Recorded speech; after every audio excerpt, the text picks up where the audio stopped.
আচ্ছা, তো আমরা লাইনগুলো ড্র করে নিয়েছি। এবারে আমাদের কাজ কি না, এবারে আমাদের কাজ হচ্ছে এই বললাম যে একদম যে তলার লাইনটা হচ্ছে তার সঙ্গে প্যারালাল করে আমরা স্কেল দিয়ে একটু দূরে একটা লাইন টেনে নিয়েছি। এবার এই সেট স্কোয়ারটা এই লাইনের সঙ্গে একদম ঠেকিয়ে ধরবো, সেট স্কোয়ারের ধারটা আর এই লাইনটা একদম মিলিয়ে নিয়ে ধরবো। ধরার পরে এই যে সেট স্কোয়ারটা আছে এই সেট স্কোয়ারটা এর ওপরে বসাবো। এটা কিন্তু চেপে ধরে রাখতে হবে, এটা যেন নড়ে না যায় কোনোভাবে, তাহলে কিন্তু মুশকিল। এই সেট স্কোয়ারটাকে এর ওপরে বসাবো, বসাবো একদম এই কর্নারে, একদম এই কর্নারে বসিয়ে একটা এরকম লাইন টানবো। একদম এই কর্নার থেকে একটা এরকম হালকা করে লাইন টানবো, টানা হয়ে গেল। এবারে আবার এদিকে সরিয়ে আনবো, তাহলে এই এই যে লাইনটা হয়েছে এটাই মাথায় একটা বিন্দুতে ছেদ করেছে, সেখান থেকে আবার এরম ভাবে টানবো, মানে জিগ জ্যাগ এরম করে করে লাইন টানবো। তাহলে পরেরটা আবার এই, বোঝা যাচ্ছে? তারপরটা আবার এই এখানে যেটা শেষ হয়েছে, এগুলো সব হালকা লাইন হবে, কিন্তু থিন লাইন হবে, কোনোটা মোটা লাইন হবে না। যতটা হালকা করতে পারবে তত ভালো।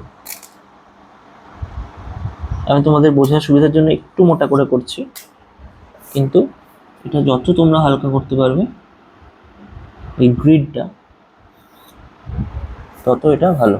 পুরো কাজটা আমি করছি পুরোটাই হালকা হবে, শুধু লেটারিংগুলো মানে এ বি সি ডি অথবা 1 2 3 4 এইগুলোই শুধুমাত্র বোল্ড লাইনে থাকবে।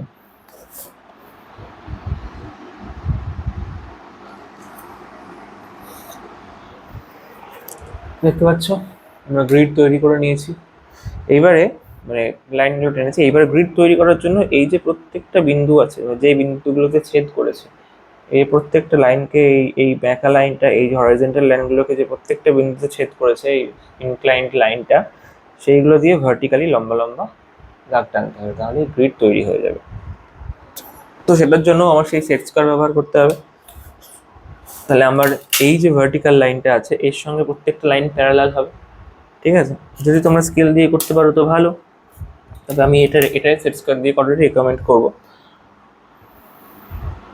তাহলে আমি কি করলাম, প্রথমে একটা সেট স্কোয়ার এই ভার্টিক্যাল লাইনের সঙ্গে ম্যাচ করিয়ে নিলাম, একদম ধারটা এই ধারের সঙ্গে এই ভার্টিক্যাল লাইনটা ম্যাচ করিয়ে নিলাম, নিয়ে এই সেট স্কোয়ারটা চেপে ধরলাম, একটা সাপোর্ট দিলাম এই সেট স্কোয়ারটা, যেটাকে এই সেট স্কোয়ার দিয়ে এটাকে সাপোর্ট দিচ্ছি। এই সাপোর্ট সেট স্কোয়ারটাকে এবার চেপে ধরে রাখবো যাতে সাপোর্ট সেট স্কোয়ারটা কোনোভাবে নড়ে না যায়, দিয়ে এবার এটাকে এভাবে সরাতে সরাতে সরাতে সরাতে গ্রিডটা আমরা তৈরি করবো। তাই প্রথম যে ছেদবিন্দু আছে, কাটিং পয়েন্ট আছে, তাতে একটা ভার্টিক্যাল লাইন টানবো। তারপরে দ্বিতীয় যে ছেদবিন্দু আছে সেটাতে ভার্টিক্যাল লাইন টানবো। 3 নম্বর যেটা আছে তাতে ভার্টিক্যাল লাইন টানবো। 4 নম্বর যেটা আছে তাতে ভার্টিক্যাল লাইন টানবো। 5 নম্বর যেটা আছে, সব হালকা লাইন হবে, সব থিন লাইন হবে, 5 নম্বরটাতে টানবো। 6 নম্বর যেটা আছে সেটাই টানবো, এবং 7 নম্বর যেটা আছে সেটাই টানবো। তারপরে আবার পরেরটাই, পরের ইনক্লাইন্ড লাইনে যাচ্ছি, এটাতে আবার প্রথম ছেদবিন্দু। সেট স্কোয়ারে এই অবধি হলো। তাহলে এবার দেখো গ্রিডটা তৈরি হয়ে গেছে, দেখতে পাচ্ছ কত সুন্দর একটা গ্রিড তৈরি হয়েছে, প্রত্যেকটা দূরত্ব সমান সমান। সুন্দর একটা গ্রিড কিন্তু তৈরি হয়ে গেছে। এগুলো সব হালকা লাইনে হবে, একটু মোটামুটি করেছি বোঝার জন্য, ঠিক আছে? তাহলে এইখানে আমাদের 7:4 মানে রেশিওটা যেটা দেবে সেটা 6:5ও দিতে পারে, সেটা কলেজ থেকে বলে দেবে। 7:4 মানে 1 2 3 4 5 6 7টা ঘর নেব, আর এখানে 1 2 3 4 4টে ঘর নেব। এই এই এদিকে এই বরাবর 4টে, আর এই বরাবর তো 7টা আছেই, 7টা আছে।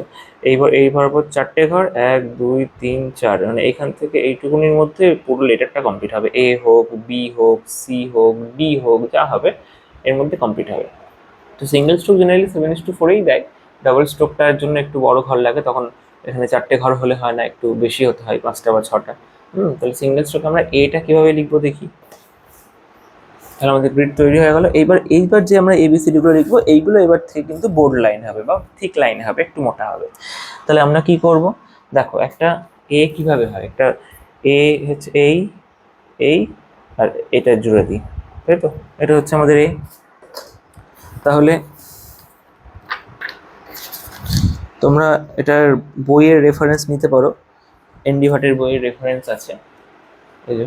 হুম, এখানে এবিসিডি দেখানো আছে। এরা কত ইস্টু কতই করেছে দেখো, 1 2 3 4 5 6, আর 1 2 3 4 5, এরা 6 6:6। উপরেও 6টা নিয়েছে, দিকেও 6টা নিয়েছে।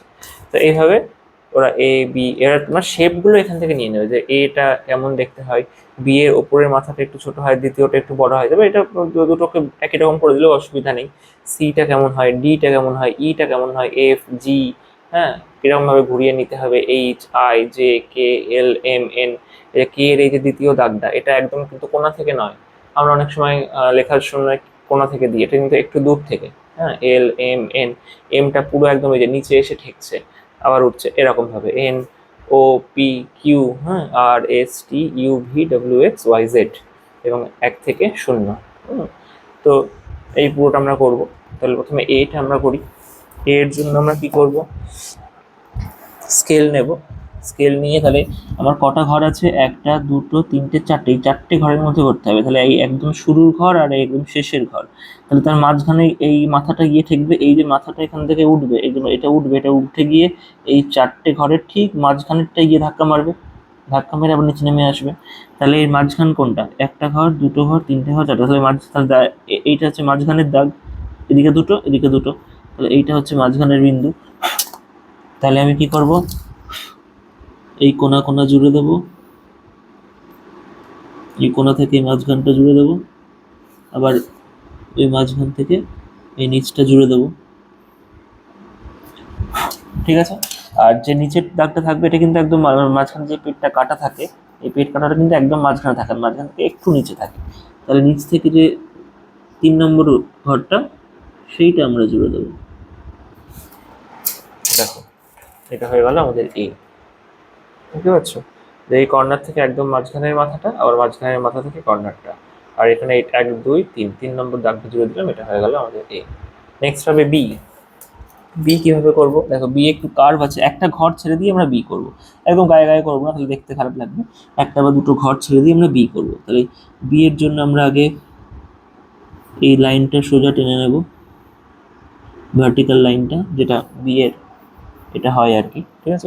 এই দাগটা টেনে নিলাম। টেনে নিয়ে আমার 4টে ঘরের মধ্যে কমপ্লিট করতে হবে, এটা কিন্তু মাথায় রাখতে হবে। 1 2 3 4, এই 4টে ঘরকে যেন ছাড়িয়ে না যায়। অনেক সময় কি হয়, অনেক সময় কিছু কিছু ওয়ার্ড যেমন ডাব্লিউ এম, এগুলোর জন্য 7:4 করা যায় না, ওটা 7:5 করতে হবে। তবে কিছু কিছু বাকি লেটারগুলো, সেগুলো আমরা 7:4 করবো। তাহলে 1 2 3 4, এই 4 নম্বর ঘরের মধ্যে কমপ্লিট করতে হবে। তাহলে বি এর এই যে মাঝখানটা, সেটা মাঝখানেই থাকবে, সেটা মাঝখানে থাকবে। তাহলে মাঝখান কোনটা, কটা আছে, 7টা, তাহলে 7টা ঘর মানে 3.5খানা ঘর ছেড়ে দিলে মাঝখানটা হবে 1 2 3 3.5। দুটো ঘর এগুলাম।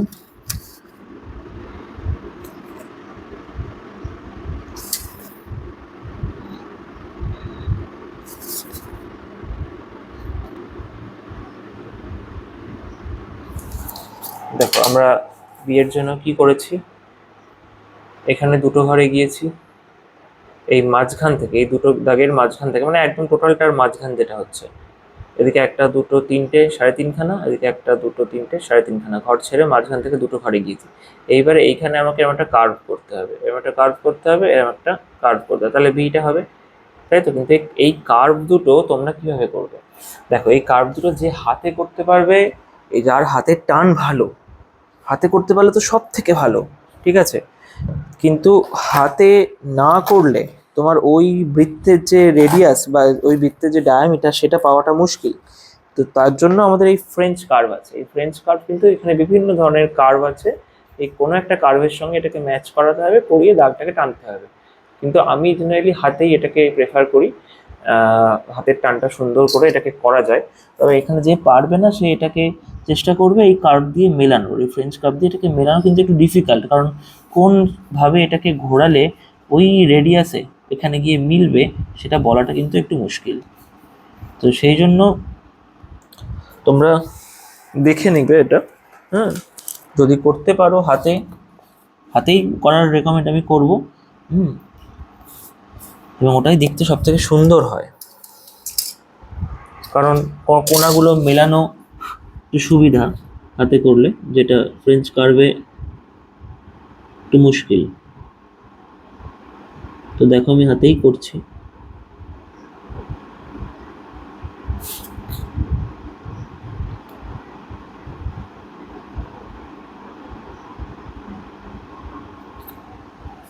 দেখো ঠিক আছে, কি সুন্দর করে কার্ভটাকে আমরা মিলিয়ে দিয়েছি। ঠিক আছে, এটা সার্কেল দিয়ে করা মুশকিল, কারণ এর রেডিয়াসটা কত হচ্ছে সেটা এখান থেকে, এটা তো পুরো হাফ সার্কেল নয়। হ্যাঁ, এটা পার্ট অফ এ সার্কেল হতে পারে, হাফ সার্কেলও হতে পারে। যদি হাফ সার্কেল হয় তাহলে এখান থেকে তার রেডিয়াস হিসাব করে সেন্টার পয়েন্ট করে বৃত্ত করা একটু মুশকিলের কাজ। তো যার জন্য আমরা চেষ্টা করব যে হাতে এটাকে করে দেওয়া। তাহলে এটা হয়ে গেল আমাদের বি। নেক্সট আসছে আমাদের সি। তাহলে সি এর জন্য আমরা একটা ঘর ছেড়ে দেবো, ছেড়ে দিয়ে সি এর লাইনটা টানবো এবং ওপর থেকে নিচ থেকে একটা করে ঘর বাদ রাখবো, কারণ ওই সি এর কোনার কার্ভগুলো করতে হবে। এদিকে 4টে ঘর নেব, এখানেও তাই, একটা ঘর ছেড়ে রাখবো, দুদিকেই একটা করে ঘর ছেড়ে রাখবো। তোমাদের দেখাচ্ছি আরো কাছ থেকে, যে আমি করে নিই। দেখো কি করেছি, সি এর জন্য এই দাগটা টেনেছি, একটা ঘর ছেড়ে রেখেছি, এখানে একটা ঘর ছেড়ে রেখেছি, এদিকে একটা ঘর ছেড়ে দুটো ঘর নিয়ে একটা দাগ টেনেছি, এখানেও একটা ঘর ছেড়ে দুটো ঘর নিয়ে দাগ টেনেছি। এই কোণাটা এরকম কার্ভ করে জয়েন করব, এই কোণাটাও এরকম কার্ভ করে জয়েন করব, এই কোণাটাও এরকম কার্ভ করে জয়েন করে নামিয়ে আনবো, এই কোণাটাও এরকম কার্ভ করে জয়েন করে উঠিয়ে দেবো, হয়ে যাবে আমাদের সি। তো সেটা করি, এবং কার্ভ জয়েন্টটা আমি হাতেই রেকমেন্ড করব। সুন্দর করে হাতটাকে ধরে ধরে ধাপগুলোকে ঘোরাবে, দেখবে এর থেকে সুন্দর ড্রয়িং আর হয় না।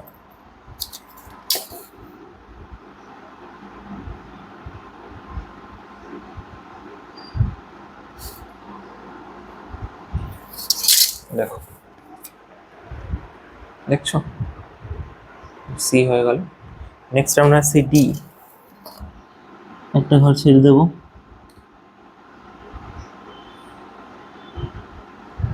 এখানেও 4টে ঘর নিয়ে করতে হবে। ডি করাটাও সহজ, নিচের দিকে 3টে নেব, উপরের দিকেও 3টে নেব, এখানে একটা ঘর ঘুরিয়ে দেব, এখানেও একটা ঘর ঘুরিয়ে দেব, দিয়ে জুড়ে দেবো। এর মতোই অনেকটা, শুধু কর্নারের একটা দিকের কর্নার দেখবে না। এই যে টেনে দিয়েছি, এখানে এনে একটা ঘর ঘুরিয়ে দিয়েছি, এখানে 3টে ঘর এনে একটা ঘরে ঘুরিয়ে দিয়েছি, দিয়ে জুড়ে দিয়েছি। এই হয়ে গেল ডি। নেক্সট হচ্ছে ই। ই তো সহজ, ই তো একদম ইজি। প্রথমে একটা ভার্টিক্যাল লাইন নেব, এখানে 4টে ঘর নেব, উপরে সোজা চলে আসবো, 1 2 3 4, নিচেও 4টে ঘর সোজা চলে আসবো। আর মাঝখান দিয়ে 3.5 নম্বর যে ঘরটা, যেটা আমরা বি করতে গিয়ে করেছিলাম, সেটা দিয়ে দুটো ঘর আসবো, কারণ এর মাঝখানের দাগটা দেখো, এই এই দুটো ঘর। হ্যাঁ, এফ করার সময় তো ঠিক সেম জিনিস হবে, শুধু এই নিচেরটা থাকবে না। তাহলে এফ তেও তাই। আজকে আমরা জি অবধি করব, জি বা আই অবধি করব।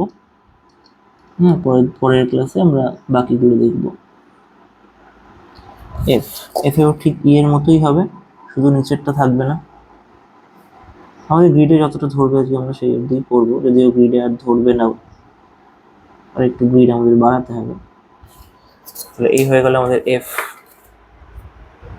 ঠিক আছে, নেক্সট আমরা জি করব, গ্রিডটা আমরা বাড়িয়ে নিই। সেই গ্রিডটাকে বাড়ানোর জন্য এই যে লাস্ট লাইনটা টেনেছি, লাস্ট লাইনটা আনা আছে, তার সঙ্গে এই সেট স্কোয়ারটাকে প্যারালাল বসালাম, বসিয়ে এই সেট স্কোয়ার দিয়ে এটাকে সাপোর্ট দিলাম, দিয়ে টেনে দেবো গ্রিডগুলো। সেই অবধি আমাদের গ্রিডটা আনা আছে, দেখা যাক এর মধ্যে কতটা হয়। এফ। নেক্সট আমরা জিতে যাব। জি এর জন্য কি করব, জি এর জন্য ডি এর মতো একটা করে ঘর ছেড়ে রাখবো।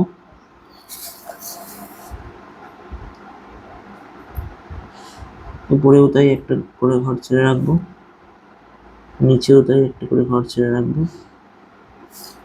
এই কর্নার গুলোকে বেঁকিয়ে জুড়ে দেবো কার্ভ করে।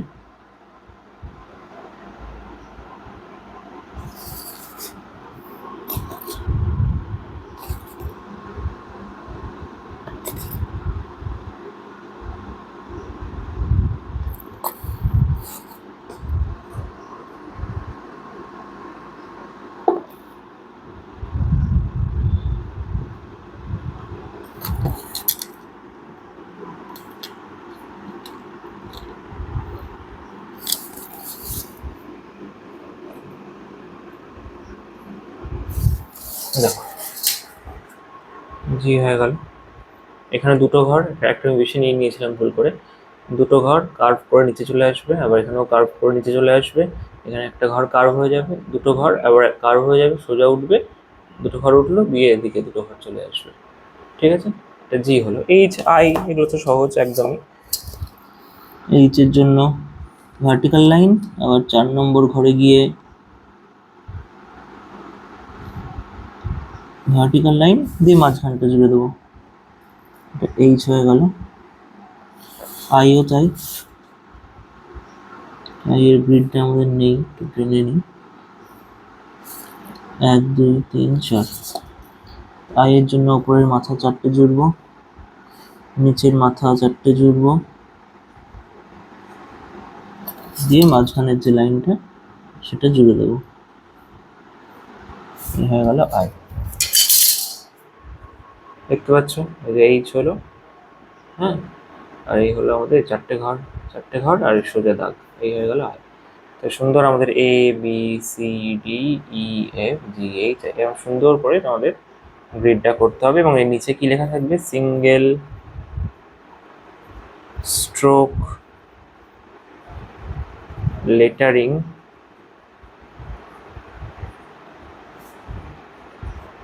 7:4, যাদের যেরকম দেবে সেই অনুসারে থাকবে। ঠিক আছে, আচ্ছা আজকের ভিডিও এই অবধি। পরের দিন আমরা নেক্সট ক্লাসে করবো। কারোর কোনো কনফিউশন থাকলে কমেন্ট বক্সে বা আমাদের পার্সোনালি ডিএম করে জানতে চাইতে পারো। Thank you for watching.